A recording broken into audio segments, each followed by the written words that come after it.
ये 5 गलतियाँ तुम्हारे जेई ड्रीम को, तुम्हारे आईआईटी ड्रीम को तुमसे खींच सकती है। Hello and welcome back to JEE nerds. आज का वीडियो जैसा कि तुम थंबनेल से देख चुके हो, आज अपन बात करेंगे कुछ ऐसी गलतियों के बारे में जो मुझे लगता है कि हर बालक अपनी जेई प्रिपरेशन के दौरान कहीं ना कहीं जाने में या अनजाने में, लास्ट की जो मैं 2-3 बताऊंगा वो तो पता चलेगा तुम्हें कि हाँ अनजाने में ही हो रही होती है, बट जाने अनजाने में हम कुछ ऐसी चीज़ें कर रहे होते हैं, कुछ ऐसी हरकतें कर रहे होते हैं जो कि हमारे लिए बहुत ज़्यादा हार्मफुल होती है। उन्हीं के बारे में मैं आज बात करने वाला हूँ। 5 ऐसी गलतियों का कल्मिनेशन मैं तुम्हें इस वीडियो में देने वाला हूँ जिनको तुम्हें किसी भी हालत में नहीं करना है। ज़्यादा ऐसे इधर उधर की बातें नहीं करेंगे, फटाफट से पॉइंट पे कूदेंगे और इसी के साथ अपन वीडियो को स्टार्ट करते हैं। सबसे पहली चीज़, सबसे पहली गलती जो बालक करता है वो ये है कि टाइम बाउंड प्रैक्टिस को ज़्यादा इंपॉर्टेंस ना देना। खासकर ये जो 2027 के बालक हैं इस समय ये तो ये गलती 100% कर रहे होंगे, और 26 वालों तुम तो कर रहे हो तो बहुत ही दिक्कत हो जाएगी तुम्हें। देखो क्या होता है, जब अपन नॉर्मल प्रॉब्लम सॉल्विंग करते हैं तो हमारा फोकस होता है कि हमारा आंसर सही हो जाए और हमें अपनी अंडरस्टैंडिंग मिल जाए, विच इज़ करेक्ट। लेकिन हम इसमें भूल ये जाते हैं कि जेई मेंस के पेपर में हमारे पास होते हैं टाइम कंस्ट्रेंट्स बहुत तगड़े। 75 क्वेश्चंस हमें दिए जाते हैं, 300 नंबर का पेपर होता है और इसके लिए हमें मात्र 180 मिनट जो है दिए जाते हैं। तो अगर वर्स्ट केस सिनेरियो भी समझ लो कि तुम्हारे 75 में से लेट्स से सिर्फ 50 सवाल ही तुम्हें बनाने आते हैं, तब भी तुम्हारे पास पर सवाल कुछ 3.5 से 4 मिनट का समय बचता है। ठीक है, मोटा मोटी 50 सवाल। तो अब बात ये आ जाती है कि हाँ जो टाइम बाउंड सॉल्विंग है वो इंपॉर्टेंट है, बट उसकी आदत कैसे डाले भैया? आपने कह तो दिया कि हमने इंपॉर्टेंस नहीं दी, तो उसको दे कैसे इंपॉर्टेंस? तो सबसे सीधी बात है, जब भी तुम प्रैक्टिस करने बैठो, भले ही तुम, मैं नहीं कह रहा मॉक्स प्रैक्टिस करो, क्योंकि जब तुम मॉक प्रैक्टिस करते हो तब तो मैं अज्यूम कर रहा हूँ कि तुम सब लोग अपने 3 घंटे की अपने को देते ही वो एक समय की मोहलत। परंतु जब तुम नॉर्मल प्रैक्टिस सॉल्विंग भी कर रहे हो ना, जब तुम नॉर्मल सॉल्विंग करने बैठे हो कि अच्छा आज मैं DPP लगा रहा हूँ या आज मैं PYQs लगा रहा हूँ, तब भी टाइम बाउंड, तब भी एक घड़ी लगा के बैठ के उसको सॉल्व करो। उससे क्या है, तुम्हारा जो टाइम प्रेशर होने की हैबिट है ना वो तुम्हें पड़ जाएगी, which is very very important. जब आदमी पे समय का प्रेशर पड़ता है ना, उसको लगता है कि यार अरे यार शिट 2 मिनट रह गए ये क्वेश्चन सॉल्व करना है, तो ऐसे में वो गलतियां करता है, ऐसे में उसकी एक्यूरेसी नीचे गिरती है और वो तुम्हारी ना गिरे, इसलिए रेगुलर सॉल्विंग को भी अपने को टाइम बाउंड मैनर में ही करना है। अब से ये आदत डाल लो, जब भी बैठे हो घड़ी लेके बैठो, घड़ी देख के बैठो। ठीक है, तो अगर तुम लोग भी चाहते हो कि तुम्हारी जो प्रॉब्लम सॉल्विंग है उसमें तुम्हारी एक्यूरेसी बढ़ सके और तुम वक्त के अंदर रह के टाइम बाउंड सॉल्विंग वाली जो चीज़ है उसको एस कर सको, उसमें एकदम महारत हासिल कर सको, तो ये बहुत ही इनोवेटिव सा रिसोर्स है, बहुत ही यूनिक सा मुझे रिसोर्स मिला है। मैं बात कर रहा हूँ दिशा पब्लिकेशंस की authentic shortcuts, tips and tricks in physics, chemistry और मैथमेटिक्स में आओ तो ये shortcut tips, tricks and techniques बन जाता है। क्यों मैं तुम्हें ये रिसोर्स के बारे में बता रहा हूँ या रिकमेंड कर रहा हूँ? ये बड़ा अपना one of a kind type की ये चीज़ है, मुझे ऐसा कुछ दिखा नहीं है अभी तक जेई स्पेस में। इसमें ना किताब खोलो तो शुरुआत होती है इसमें तुम्हारे सारे जो भी फॉर्मूलाज है फॉर एवरी इंपॉर्टेंट चैप्टर। इसके बाद तुम जाते हो 250 प्लस से ज़्यादा चैप्टर वाइज और टॉपिक वाइज तुम्हें शॉर्टकट टिप्स और ट्रिक्स मिल जाते हैं इनके सवाल सॉल्व करने के लिए, और वो जेई लेवल के प्रॉब्लम्स पे अप्लाई करके कि कैसे वो अप्लाई हो रहे हैं वो तुम्हें दिखा दिए जाते हैं।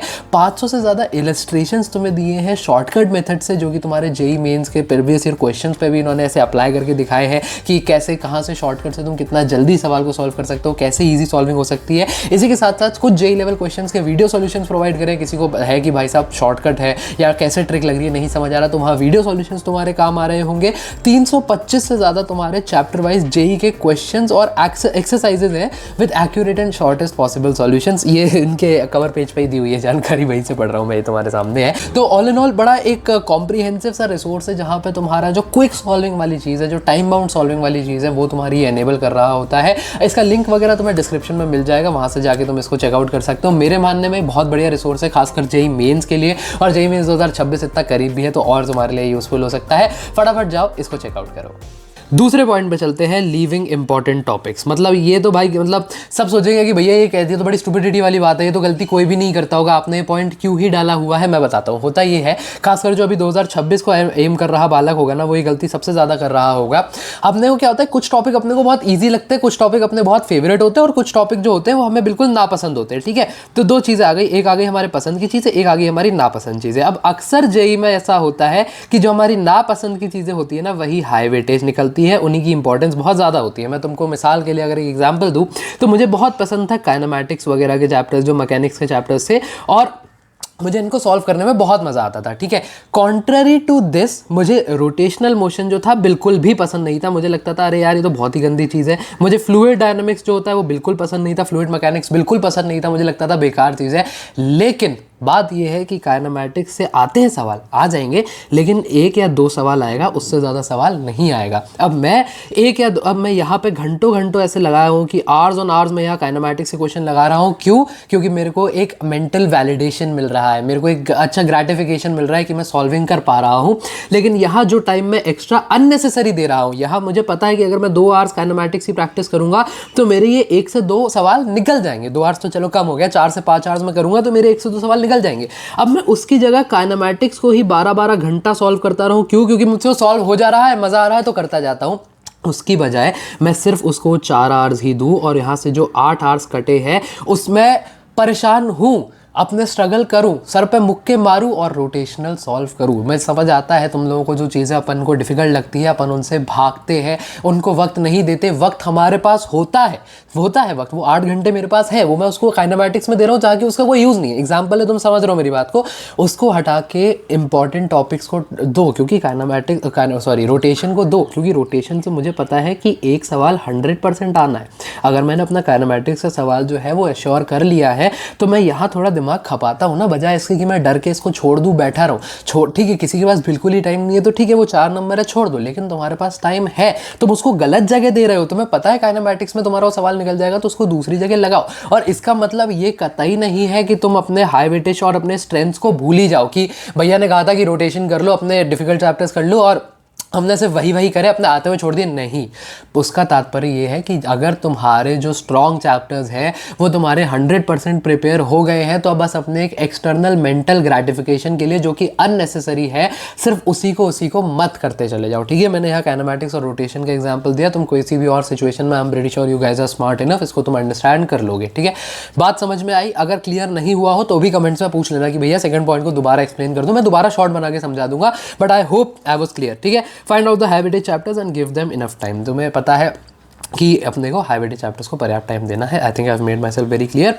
अगले पॉइंट की तरफ चलते हैं, unnecessary need for validation followed by no action. अब ये पॉइंट मैंने इसलिए इंक्लूड किया क्योंकि जो मैंने पिछला वाला वीडियो डाला है उस पर, और हमेशा से वीडियोस पे कमेंट्स आते रहे हैं, भैया मेरी इतनी प्रिपरेशन है, मेरा हो जाएगा, भैया मेरा इतना ही कर रखा है, मेरा हो जाएगा। मुझे मेंटोरशिप में बच्चे पूछते हैं कि भैया मैं ऐसे पढ़ रहा हूँ, मेरा हो जाएगा, बता दो यार, आप बोलोगे तभी। अरे मेरे बोलने से कुछ नहीं होगा भाई, क्यों फालतू में अच्छा अननेसेसरी का वैलिडेशन चेज करे जा रहे हो तुम लोग।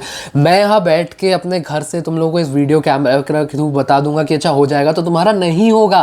किसी के बोलने से तुम्हारा सिलेक्शन नहीं होता भाई। मैं तुमको पॉसिबिलिटी बता सकता हूँ कि हाँ यहाँ से तुम ये चीज़ें करोगे तो एक अच्छा चांस है कि तुम्हारा हो जाए, लेकिन एक्शन तो लोगे, एक्शन तो तुम्हें लेना पड़ेगा। मैंने गूगल आईडी पहचान में आ जाती है, जो बच्चे रेगुलरली कमेंट करते हैं उनके हमें भी आइडेंटिफिकेशन हो जाता है कि हाँ अच्छा ये बच्चा बार बार कमेंट कर रहा है, ये अच्छा अपना रेगुलर व्यूअर है, बढ़िया है, इसके डाउट बता देते हैं। बालक हमेशा से अपने पे भरोसा करता है।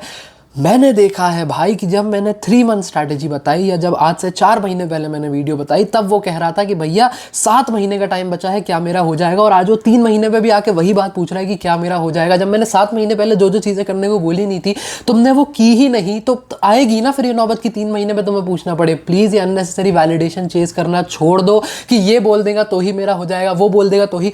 कोई किसी के बोलने से नहीं होगा, तुम्हें करना पड़ेगा भाई। रोड मैप तुम्हें यहाँ भी बता रहा हूँ, तुम्हें ये 5 बातें, मेरी गलतियाँ तुम्हें यहाँ भी बता रहा हूँ, लेकिन को फॉलो करना पड़ेगा। एक्शन बहुत जरूरी चीज है। कृपया करके एक्शन लो, किसी के बोलने ना बोलने, अननेसेसरी वैलिडेशन बातें मत चेज करो भाई। अपने दिमाग को खुश रखने के लिए सबका कोई फायदा नहीं है, एक्शन लेना पड़ेगा। अगर आज मैं तुमको बता रहा हूं कि तुम्हारा हो सकता है, और मैं कह रहा हूं कि तुम्हारा हो सकता है, तुम्हें ये 5 गलतियां नहीं करनी है, तो बस ये 5 गलतियां मत करो, ये एक्शन है। 2 महीने बाद आके मैं वीडियोस में रेगुलरली बनाता हूं, हर बार हर तरीके का बच्चा हर स्टेज पे होता है, उसके लिए मुझे वीडियोस बनानी होती है। हर दूसरे दिन वीडियो पे आके अगर तुम ये लिख रहे हो कि भैया क्या मेरा हो सकता है, तो तुम गलत हो मेरे भाई।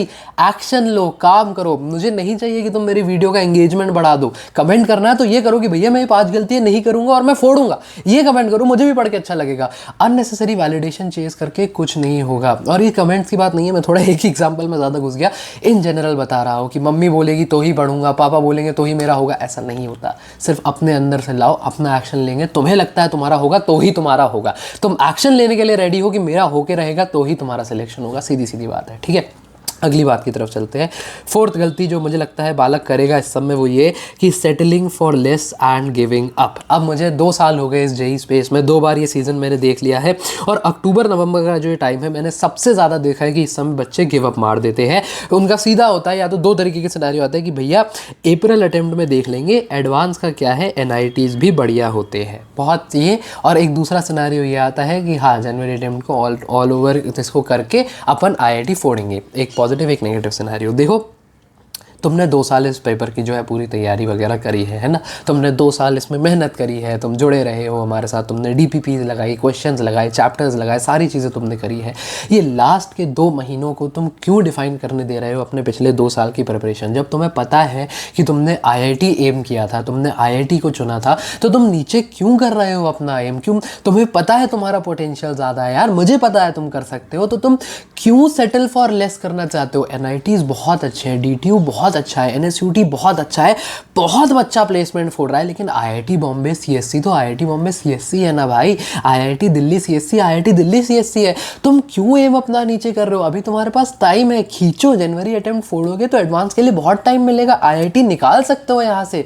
क्यों ऐसा सोच रहे हो कि भाई गिव अप कर देते हैं, भैया अप्रैल अटेम्प्ट में देखी जाएगी, NITs अच्छे हैं? ऐसा नहीं है भाई, NITs अच्छे हैं, लेकिन तुम्हारे लिए वो सेटलिंग फॉर लेस वाली बात है। अभी रिजल्ट आ गया, NIT मिल गया, अपन बहुत खुश होंगे, मैं तुम्हारे साथ सेलिब्रेट करूंगा कि अरे वाह भाई तू पहुंच गया है, तू NIT वारंगल, त्रिची, दिल्ली, भोपाल, जो भी अच्छे NIT से तू पहुंच गया। लेकिन अभी तो मत सोचो, अभी तो IIT को अपना एम रखो। समझ रहे हो ना बात को? अभी एम अपने को नीचे नहीं करना है, अभी टाइम है तुम्हारे पास, अभी गिव अप मत करो एंड अपने आप को कमतर मत समझो प्लीज़। ऐसे मत समझो कि मैं IIT के लायक ही नहीं हूँ, मेरे से नहीं हो पाएगा, हो जाएगा। पिछले 2 साल से करते आए हो, ये जस्ट एक ऐसे ऊपर नीचे में, ये तुम्हारा अभी इससे नीचे का फेज चल रहा है, वापस राइज करेंगे भाई। शेर है तू यार, खींचेगा। प्लीज़ ऐसा कोई नहीं सोचेगा तुम में से कि मैं सेटल फॉर लेस कर जाऊँ, ठीक है?